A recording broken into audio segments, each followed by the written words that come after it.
இவ்வளோ அடம் பிடிக்கக்கூடாது. எடப்பாடி வந்து தான் சுயநலத்துக்காக இடம் பிடிக்கிறார்.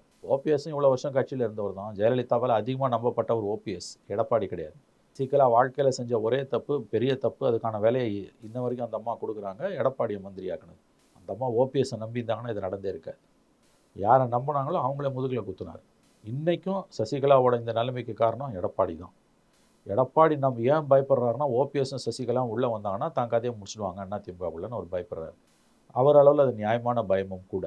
ஆனால் கட்சி நலன்னு பார்த்தீங்கன்னா, ஒன்றுபட்ட அதிமுகவை தான் எல்லா தொண்டனும் விரும்புகிறான். ஒன்றுபட்ட அதிமுக எவ்வளவு விமர்சனம் இருந்தாலும் பிஜேபியோட போய் ஒன்றுபட்ட AIADMK, BJP, PMK, DMDK, Parivendhar, AC Shanmugam, Krishnasamy, John Pandian, GK. Vasan இந்த கூட்டணி அப்படியே வந்ததுன்னா வலுவான கூட்டணி அது.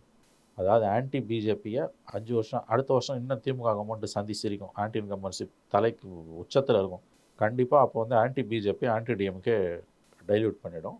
டஃப் ஃபைட் இருக்கும். ஆட்சி மாற்றம் வந்தாலும் ஆச்சரியம் இல்லை. ஆனால் இதில் புதுசாக விஜய் ஃபேக்டர் வந்திருக்கிறதால ஃபைட் ரொம்ப டஃப்பாக இருக்கும். யாருக்குமே மெஜாரிட்டி கிடைக்காத ஒரு சூழ்நிலை போகலாம். திமுக ஒருவேளை கூட்டணி, ஏன்னா திமுகவும் மிக வலுவான கூட்டணி, பணம் இருக்குது, மீடியா இருக்குது, அவங்க மக்கள்கிட்ட போகும்பொழுது அவங்களுக்கும் ஒரு பெரிய வாய்ப்பு இருக்கும். ஆனால் சத்தியமாக தனி மெஜாரிட்டி திமுகவுக்கு வராது.